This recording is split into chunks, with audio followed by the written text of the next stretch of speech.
Mais les Béninois, j'ai dit, vous faites comment pour supporter Patrice Talon? J'arrive pas à comprendre comment un président peut aller s'asseoir devant tout son peuple pour dire que lui, il n'a pas besoin d'acheter des grosses armes, des chars, des hélicos, tout. Que lui, il peut pas prendre un char pour aller attaquer les terroristes, blablabla. Bla, bla, bla, bla. Mais Patrice Talon, tu réfléchis comment? Comment un chef d'État peut s'asseoir devant tout le monde entier et dire ces gens de bêtises-là? L'armée française qui est partie te sauver quand on voulait te faire coup d'État là. Les Français là, ils ont pris des bois pour aller te sauver, n'est-ce pas? C'est pas les armes qu'ils ont pris pour aller ils ont pris des armes pour aller te sauver. Soit disant que lui, il ne voit pas le Bénin et être attaqué par un pays ou bien le Bénin attaquer un autre pays.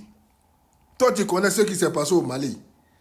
Pendant autant de Moussa Traoré, le Mali était avec lui, le Mali était l'armée la plus puissante de l'Afrique en ce temps. Tu savais ça? Hein?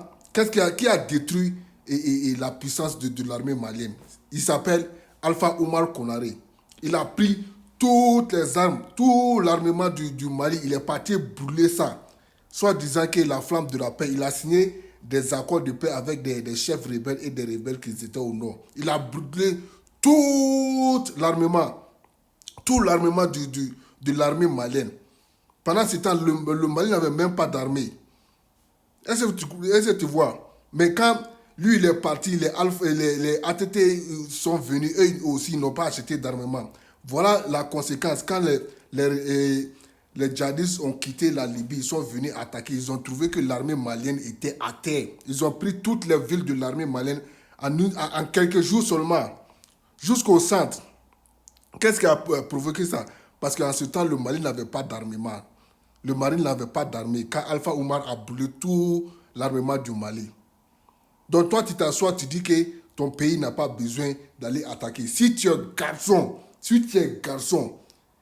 que tu veux connaître l'importance de l'armement, il faut sortir pour dire que toi, Patrice Talon, tu mets fin à des accords coloniaux, tu mets fin à ta coopération avec la France.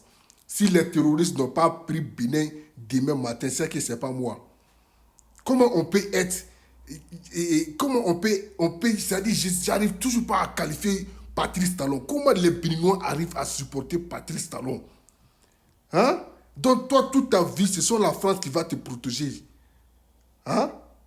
Comment un président peut penser comme ça? Toi, tu connais ce qui va arriver dans 100 ans au Bénin. Toi, tu connais ce qui va arriver dans 10 ans au Bénin. Si tu es garçon, arrête ta coopération avec la France tout de suite là. Tu penses que le pays de l'Est achète les armes là, c'est pour les terroristes seulement?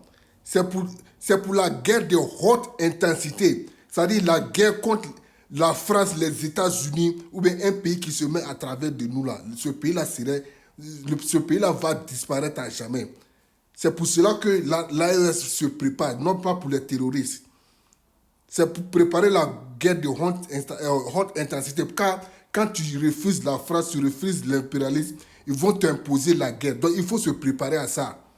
Toi, si tu es garçon, sors et tu dis que tu arrêtes les accords avec la France. On va voir si l'importance de l'armement va compter, oui ou non.